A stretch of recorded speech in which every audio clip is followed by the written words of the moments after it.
Welcome to my YouTube channel. मैं हूं नील कमल और आप देख रहे हैं मेरे चैनल का एजुकेशनल सेगमेंट। हम क्लास 8 की हिस्ट्री पढ़ रहे थे और सेकंड चैप्टर पढ़ रहे थे जिसका नाम था फ्रॉम ट्रेड टू टेरिटरी। हमने काफ़ी सब टॉपिक्स डिस्कस कर लिए थे। ऑलरेडी मैंने इस चैप्टर से रिलेटेड 3 वीडियो डाला है और इस वीडियो में हम चर्चा करेंगे पॉलिसीज़ की। ये पॉलिसीज़ क्या थी? एक्चुअली जब ब्रिटिशर्स यहाँ पे आए थे और जैसा कि मैंने आपको बताया कि आपके चैप्टर का नाम है फ्रॉम ट्रेड टू टेरिटरी, यानी ये आए तो थे ट्रेड के पर्पस से, लेकिन धीरे धीरे करके इन लोगों ने जो भी टेरिटरी थी उसको कुछ न कुछ नियम बना के उसको अपने ब्रिटिश एम्पायर में मिलाना शुरू कर दिया। तो हम चर्चा करेंगे कि किन किन पॉलिसीज़ के तहत जो इंडियन स्टेट्स थे, इंडियन प्रिंसली स्टेट्स थे, उनको ब्रिटिश एम्पायर में मिलाया गया। तो जो सबसे पहले हम चर्चा करेंगे वो है सब्सिडियरी अलाइंसेस। इसके पहले मैं ये बता दूं कि जब भी ब्रिटिश गवर्नर आते थे यहाँ पे तो कौन सा गवर्नर जनरल कौन सी नीति अपनाएगा ये तय होता था, ठीक है। तो उसी तरह से सब्सिडियरी अलायंस जो था ये सबसे पहले इंट्रोड्यूस हुआ यहाँ पे। This system was introduced by Richard Wellesley. Richard Wellesley का जो टाइम था यहाँ पे वो था 1798 से 1805 तक। ये सब्सिडियरी अलायंस क्या था? सब्सिडियरी अलायंस मीन्स सहायक संधि। ये ब्रिटिशर्स और जितने भी देसी नरेश थे जो इंडियन प्रिंसली स्टेट्स थे उनके साथ ही एक तरह की संधि होती थी जिसमें बहुत सारे ऐसे क्लॉज होते थे जिसे इंडियन स्टेट्स को मानना पड़ता था। अब इसमें देखिए क्या था कि Indian states were not allowed to have their independent armed force. देखिए उन्होंने जो भी नीतियां यहाँ पे अपनाई उसके पीछे कुछ न कुछ मकसद था। अब इन्होंने देसी नरेशों को जो इंडियन प्रिंसली स्टेट्स थे उन्हें ये अलाउ नहीं किया कि वो अपनी आर्मी रख सकते हैं, साथ ही वो अपनी फॉरेन पॉलिसी भी खुद तय नहीं कर सकते थे, ऐसा इसमें क्लॉज था। तो इनका कहना था, ब्रिटिशर्स का कहना था कि जो इंडियन स्टेट्स है, बाहरी जो भी दुश्मन है उनसे हम आपकी रक्षा करेंगे और इसके लिए हम अपनी एक आर्मी आपके स्टेट में रखेंगे और उसके लिए जो मेंटेनेंस है वो आप पे करेंगे, ठीक है। तो इसमें देखिए कि this system was introduced by Richard Wellesley 1798 से 1805 तक, and Indian states were not allowed to have their independent armed force, so they were to be protected by the East India Company. East India Company उन्हें सुरक्षा देती, so they had to pay for the subsidiary forces और इसके लिए उन्हें पे करना था। सब्सिडियरी अलायंस जो रखा जाता इंडियन स्टेट्स में उसके बदले उन्हें पे करना था। और दूसरी बात ये थी कि if the Indian rulers failed to make the payment then part of their territory was taken away as penalty. यानी आप इस चीज़ को ऐसे समझने की कोशिश कीजिए कि इंडियन स्टेट्स अपनी आर्मी नहीं रख सकती और वहाँ पे ब्रिटिशर्स ने अपनी आर्मी रख दी, बदले में इंडियन स्टेट्स से पैसे लिए प्रिंसली स्टेट से, और यदि कोई देसी नरेश उस पैसे को देने में असमर्थ रहता था तो उसकी टेरिटरी को एनेक्स कर लिया जाता था पेनल्टी के तौर पे। अब सोचने की बात है कि ऐसा इन्होंने क्यों किया। इसको यदि आप समझने की कोशिश करें तो आपको ध्यान होगा कि सिर्फ ब्रिटिशर्स यहाँ पे नहीं आए थे बल्कि दूसरी कंपनीज भी आई थी और ये देसी नरेश क्या करते थे कि कई बार ब्रिटिशर्स के खिलाफ दूसरे देश की कंपनी थी उनके लोगों के साथ दोस्ती कर लेते थे। जैसे फ्रेंच, आपको ध्यान होगा टीपू ने भी फ्रेंच के साथ दोस्ती की थी, इसके बाद बंगाल में भी नवाब ने फ्रेंच के साथ दोस्ती की थी। इस चीज़ को ये कहीं ना कहीं ख़त्म करना चाहते थे। ये नहीं चाहते थे कि इनकी परमिशन के बगैर कोई भी देसी नरेश किसी भी दूसरी यूरोपीय शक्ति के साथ दोस्ती करे। तो इसको किस तरीके से ख़त्म किया जाए, इसीलिए इन्होंने ये सब्सिडियरी अलायंस इंट्रोड्यूस किया। अब ये भी तय हो गया कि जो इंडियन स्टेट्स हैं वो ईस्ट इंडिया कंपनी की इच्छा के बगैर ना तो अपना फॉरेन विदेश नीति तय कर सकते हैं और ना ही वो किसी दूसरे नरेश से भी दोस्ती कर सकते हैं। तो इस नीति के तहत ये तय हो गया था कि जो इंडियन स्टेट्स हैं वो अपनी विदेश नीति खुद तय नहीं कर सकते हैं। आप देखिए कि इस सब्सिडियरी अलायंस के तहत किन किन देशी राजाओं को ब्रिटिश एम्पायर में मिलाया गया। तो सबसे पहले जो था वो था the Nizam of Hyderabad was the first victim of this policy. Nizam of Hyderabad को मिलाया गया। इसके बाद 1799 में मैसूर को सब्सिडियरी अलायंस के तहत लाया गया। आपको ध्यान होगा श्रीरंगपट्टम के युद्ध में जब टीपू सुल्तान की डेथ हो गई थी, उसके बाद मैसूर को भी सहायक संधि के अंतर्गत लाया गया। इसके बाद 1801 में अवध को, और फिर 1802 एंड 1803 के बीच में जो मराठा शक्ति थी, जो डिवाइडेड हो चुकी थी कई गुटों में, उन सबको एक के बाद एक तोड़ा गया और उनके ऊपर सहायक संधि लाद दी गई। मैं लाद दी गई वर्ड क्यों बोल रही हूँ, क्योंकि ऐसी संधि को कोई भी नवाब, कोई भी शक्तिशाली नवाब स्वेच्छा से स्वीकार नहीं करेगा कि उसके अपने राज्य में अपनी ही सेना नहीं हो, बल्कि उसकी रखवाली विदेशी सेना करे और बदले में उसे पैसे देने पड़े। ये बहुत ही अपमानजनक संधि होती थी जिसे ईस्ट इंडिया कंपनी ने देशी नरेशों के ऊपर लादा था। इस चैप्टर में आपका 3-4 पॉलिसीज है। फर्स्ट पॉलिसीज ये था सब्सिडियरी अलायंस। जो दूसरी पॉलिसी है वो है the claim to paramountcy. The claim to paramountcy means सर्वोच्चता का अधिकार। अब ये ब्रिटिश ईस्ट इंडिया कंपनी, आपको ध्यान होगा कि इनके दिमाग में ये चीज़ थी कि ये सबसे ज़्यादा सिविलाइज्ड हैं और जो एशियंस हैं वो सिविलाइज्ड नहीं हैं और उन्हीं की ड्यूटी है उन्हें सिविलाइज्ड करना, ये सर्वोच्च हैं। इनके दिमाग में ये चीज़ सेट था।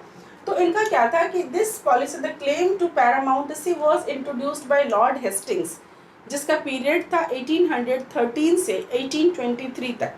लॉर्ड हेस्टिंग्स ने इसे शुरुआत करी और इसमें ऐसा था कि कंपनी की जो अथॉरिटी थी वो खुद को सर्वोच्च मानती थी और इसीलिए वो ये मानती थी कि जितने भी इंडियन स्टेट्स हैं, जो भी प्रिंसली स्टेट्स हैं, उनके ऊपर उनकी शक्ति है और इसीलिए ब्रिटिशर्स को ये राइट है कि वो उनकी रक्षा के लिए उसे अपने साम्राज्य में मिला सकते हैं, उनका अधिग्रहण कर सकते हैं। तो ये देखिए क्या है कि company claimed it's authority was paramount, so its power was greater than that of princely states। और इन्हें ये लगता था कि प्रिंसली स्टेट्स को यदि हम अपने साम्राज्य में मिला लेते हैं तो ये कहीं ना कहीं नैतिक है, क्योंकि हम उनकी सुरक्षा कर रहे हैं। लेकिन ये जो क्लेम ऑफ पैरामाउंटेसी था ये अनचैलेंज्ड नहीं गया। इसके खिलाफ भी कई जगहों पे आवाज़ उठी। सबसे पहले तो हम देखते हैं कर्नाटका में कित्तूर एक जगह था। कर्नाटका में कित्तूर एक जगह था जहां रानी चेन्नम्मा ने एक anti British resistance movement start किया था। हालांकि रानी चेन्नम्मा को 1824 ईस्वी में अरेस्ट कर लिया गया और 1829 ईस्वी में उसकी डेथ हो गई, लेकिन ये मूवमेंट रुका नहीं। ये जो मूवमेंट उसने anti British resistance movement start किया था रानी चेन्नम्मा ने कित्तूर में, जो कि कर्नाटका का एक जगह है, वो रुका नहीं, बल्कि आगे चल के उसे रयन्ना ने कंटिन्यू किया। रयन्ना जो था वो एक चौकीदार था संगोली का, ठीक है, तो इसने उसे कंटिन्यू किया। हालांकि उसे भी 1830 ईस्वी में ब्रिटिशर्स ने पकड़ लिया और उसे फांसी की सजा दी।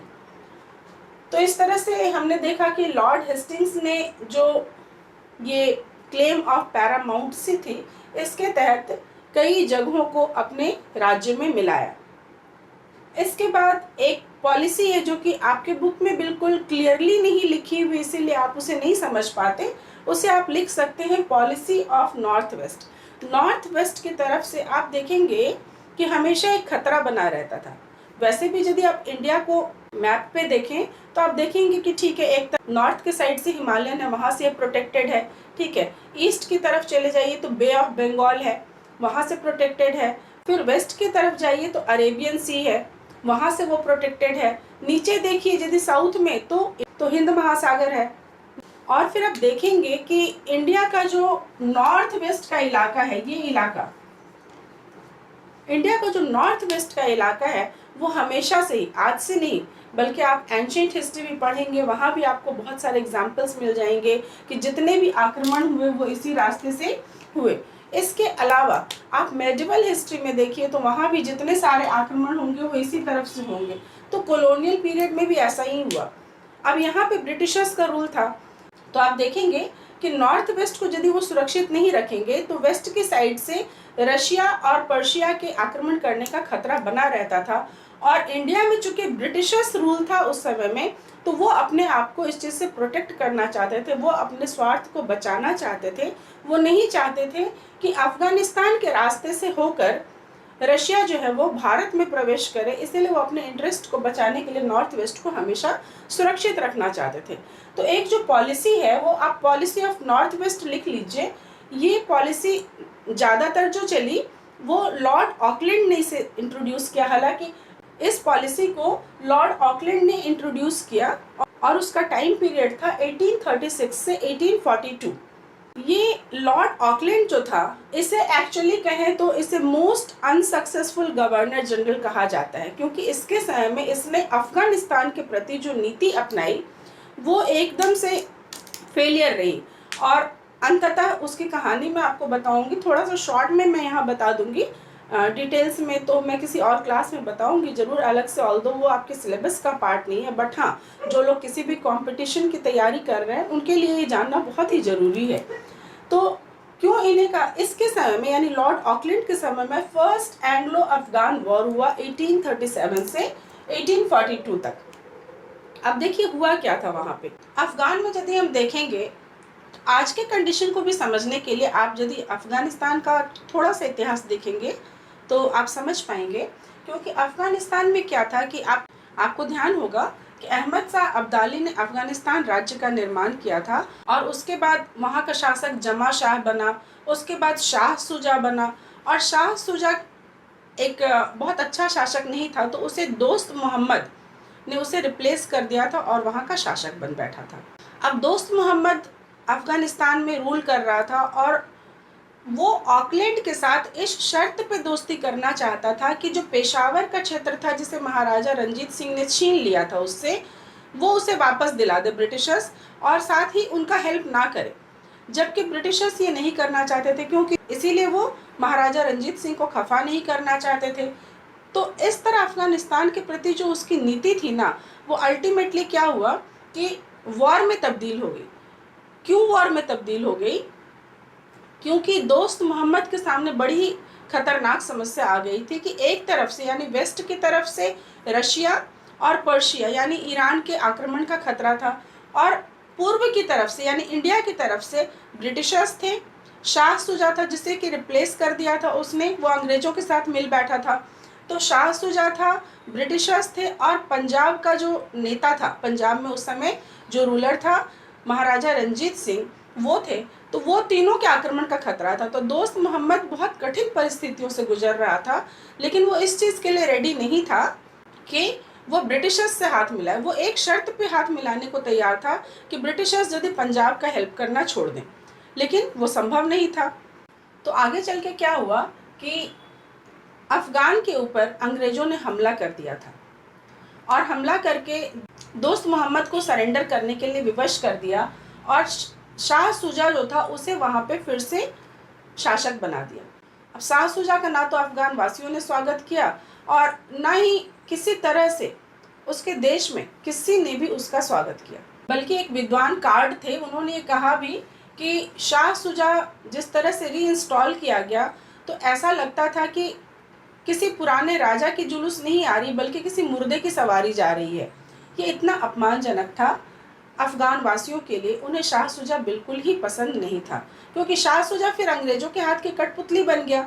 तो आप देखेंगे कि अफगानिस्तान में हमेशा से ही बहुत सारी अलग अलग ताकतें थी जिनका इंटरेस्ट छिपा हुआ था। और आज के समय में भी अफगानिस्तान की स्थिति को रीड करने के लिए आप यदि अफगानिस्तान की हिस्ट्री को समझेंगे तो बहुत अच्छे से समझ पाएंगे कि आज वहाँ क्या हो रहा है। उसके लिए भी कहीं ना कहीं उसके इतिहास में आप झांकेंगे तो देखेंगे कि सदियों से होता आया है ऐसा अफगानिस्तान में। तो आज की भी स्थिति को आप बेहतर तरीके से समझ पाएंगे। लेकिन जैसा कि मैंने कहा कि शाह सुजा के शासन को कोई भी पसंद नहीं कर रहा था अफगान में, इसीलिए जगह जगह पे विद्रोह होने शुरू हो गए। और काबुल में भी फिर ये विद्रोह हुआ और उसका नेता अकबर खां था। अकबर खां जो कि दोस्त मोहम्मद का बेटा था। अकबर खां जो कि दोस्त मोहम्मद का बेटा था, और उसने अंग्रेज़ों को बिल्कुल बुरी तरह से परास्त किया और बहुत ही अपमानजनक संधि साइन करने के लिए उन्हें बाध्य किया, जिसके तहत सारे अंग्रेज़ों को अफ़गानिस्तान छोड़ के चले जाना था। इसके अलावे जो दोस्त मोहम्मद थे उन्हें भी रिहा करना था, साथ ही जो दूसरे राजनीतिक कैदी थे उन्हें भी रिहा करना था।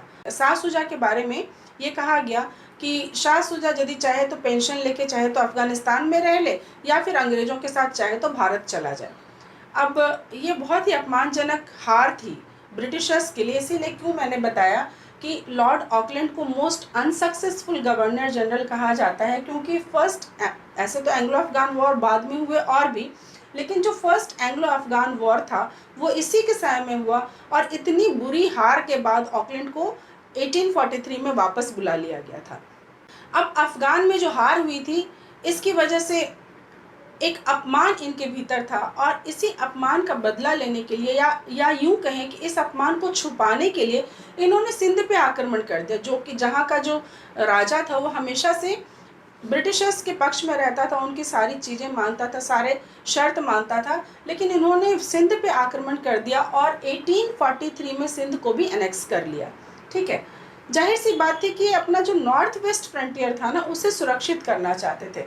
और हालांकि एक चीज़ है कि ये सिंध को जो 1843 में ब्रिटिश एम्पायर में मिलाया गया, उस समय में गवर्नर जनरल जो थे वो थे लॉर्ड एलन ब्रो। उस समय के governor general Lord Ellenborough थे। हालांकि सिंध को मिलाए जाने का जो ऑर्डर था वो लॉर्ड कॉर्नवालिस ने ही दिया था काफ़ी पहले, लेकिन लॉर्ड एलन ब्रो के टाइम में सिंध को ब्रिटिश एम्पायर में मिलाया गया। और इसके बाद देखेंगे तो आगे चलकर 2 एंग्लो सिख वॉर लड़े गए। लॉर्ड ऑकलैंड के समय में 2 एंग्लो सिख वॉर लड़े गए, और अंततः 1849 में पंजाब को भी ब्रिटिश साम्राज्य में मिला लिया गया। तो इस तरह से हमने इन 3 पॉलिसीज़ को देखा। इसके अलावा एक और महत्वपूर्ण पॉलिसी है, और वो है doctrine of lapse. Doctrine of lapse Dalhousie ने इंट्रोड्यूस किया था।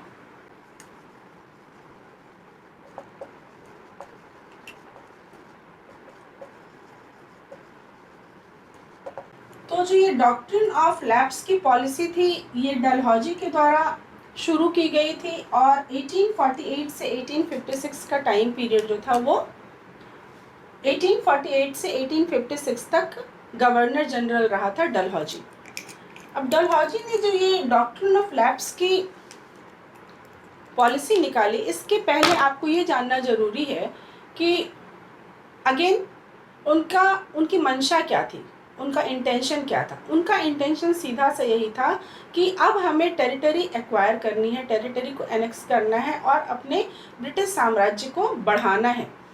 और हम मैप में देखेंगे बाद में, पर अभी पहले मैं ये बता दूं कि डलहौजी ने क्या किया कि इस नीति के तहत, पर चलिए इस नीति को समझने से पहले मैं आपको ये बताऊं कि भारत में आज से नहीं सदियों से ये परंपरा रही है, यहाँ पे एक मान्यता है कि बेटा यदि मुखाग्नि देता है और पिंड दान करता है तभी मोक्ष की प्राप्ति हो सकती है, ऐसी मान्यता है। और यदि किसी को बेटा नहीं है तो वो दत्तक पुत्र ले सकता है। दत्तक पुत्र लेना मीन्स वो किसी को अपने रिलेशन में किसी को या फिर किसी से वो गोद ले सकता है। ये बहुत सामान्य सी चीज़ थी, क्योंकि बहुत ऐसे राजा हुए जिनके अपने बेटे नहीं थे, लेकिन क्योंकि भारतीय धर्मशास्त्रों में ऐसा लिखा हुआ है कि औरस पुत्र नहीं रहने तो वो दत्तक पुत्र ले सकते हैं, क्योंकि यदि उनका पिंड दान पुत्र नहीं करेगा तो उन्हें शांति नहीं मिलेगी मरणोपरांत भी। तो ये बहुत सामान्य सी बात थी। लेकिन डलहौजी ने क्या किया कि इस नीति को पूरी तरह से खत्म कर दिया और ये कहा कि जितने भी देशी राजा हैं, जितने भी प्रिंसली स्टेट्स हैं, उनको ये अधिकार नहीं है कि वो किसी को भी गोद लें। कहने का मतलब यदि उनकी अपनी संतान है तो बहुत अच्छी बात है, उनका औरस पुत्र है तो बहुत अच्छी बात है, लेकिन यदि उनका औरस पुत्र नहीं है तो वो किसी भी दूसरे को गोद नहीं ले सकते हैं। यानी गोद लेने का जो एक सामान्य सा अधिकार था उसको इसने निरस्त कर दिया। अब इसके पीछे इंटेंशन क्या थी? जाहिर सी बात थी कि यदि गोद लिया जाता तो उस राज्य को ये नहीं मिला सकते, क्योंकि शासन जो है वही ट्रांसफर होता है ना राजा के बाद उसके बेटे को। लेकिन राजा के बाद उसका बेटा ही यदि नहीं है इस मामले में तो क्या होगा कि ये राज्य ऐसा हो जाएगा जिसे कोई देखने वाला नहीं है, तो ब्रिटिशर्स जो है वो इसे अपने राज्य में मिला लेंगे, अपने साम्राज्य में मिला लेंगे। तो ये डॉक्ट्रिन ऑफ लैप्स डलहौजी ने जो स्टार्ट किया, तो इसने जो हमारी भारतीय परंपरा रही है उस पर कुठाराघात किया। और यही वजह है कि आप देखेंगे बाद में चल के कि इसने बहुत सारे राज्यों को इसके तहत एनेक्स किया। चलिए मैं एक आपको कोट बता देती हूँ, आप याद रखिएगा ताकि आपको याद रहेगा कि कैसे कैसे इसने किस किस साल में, कई बार ये एग्जाम में आ जाता है क्वेश्चन कि किस साल में कौन से राज्य को एनेक्स किया गया। तो एक कोड हम लोग लिख लेते हैं। तो वो कोड है हमारा सासुनाजा। सासुनाजा। अब आप कहेंगे इसमें कैसे पता चलेगा कि किस राज्य को किस साल में एनेक्स किया। तो हम स्टार्ट करते हैं 1848 से। 1848 से स्टार्ट करते हैं। सबसे पहले तो कोड को हम लोग डिकोड कर लेते हैं।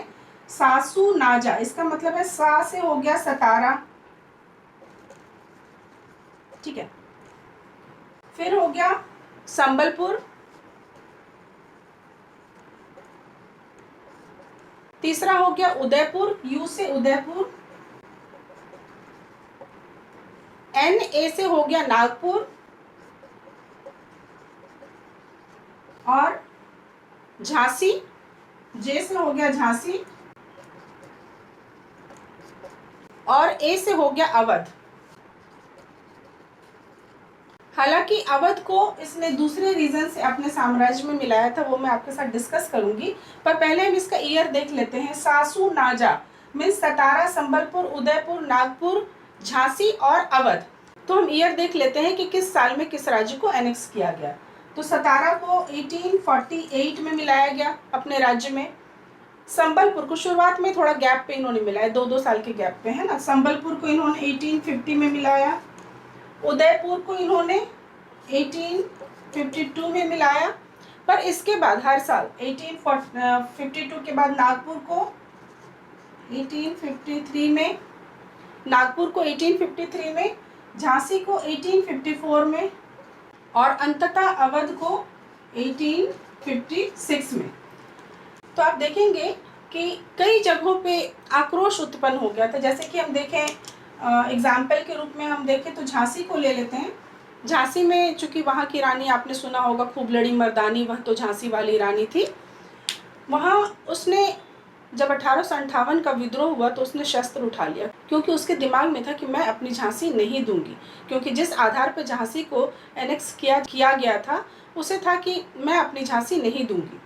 अवध में क्या हुआ था, अवध की कहानी जानने के लिए मैं सबसे पहले आप लोगों को सजेस्ट करूंगी कि प्रेमचंद की लिखी हुई एक कहानी है शतरंज के खिलाड़ी, वो ज़रूर पढ़ें आप लोग। हालांकि मैं उसे कुछ दिनों में कोशिश करूंगी कि आप लोगों के समक्ष हिंदी मंच में उस कहानी को पेश करूं।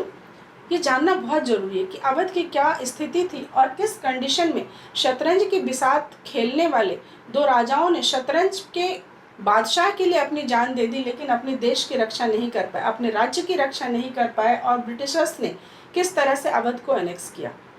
और इसके ऊपर एक पिक्चर भी बनी हुई है शतरंज के खिलाड़ी नाम से ही। हालांकि ब्लैक एंड वाइट पिक्चर है, पता नहीं आज के बच्चों को अच्छी लगेगी या नहीं, पर कभी यदि मौका लगे तो उस पिक्चर को भी ज़रूर देखिए। आप सारी स्थितियों को बहुत ही अच्छे तरीके से समझ पाएंगे। तो बाकी सब जगहों को तो इसने डॉक्ट्रिन ऑफ लैप्स के तहत मिलाया था, लेकिन अवध को इसने कुशासन के आधार पे मिला लिया था कि वहाँ पे शासन अच्छी तरह से नहीं चल रहा है, वहाँ के जो नवाब हैं अपने लोगों को अच्छा शासन नहीं दे पा रहे हैं, और इसीलिए अवध को इन्होंने अपने राज्य में मिला लिया था। तो अपनी इस वीडियो में मैंने सिर्फ पॉलिसीज़ का जिक्र किया है, और इसका जो दूसरा सब टॉपिक्स है, चैप्टर का जो दूसरा सब टॉपिक्स है, वो मैं अपने अगले वीडियो में एक्सप्लेन करूँगी। तब तक के लिए आप मेरे पिछले वीडियोस देखते रहिए और अगले वीडियो का इंतज़ार कीजिए। Thank you so much.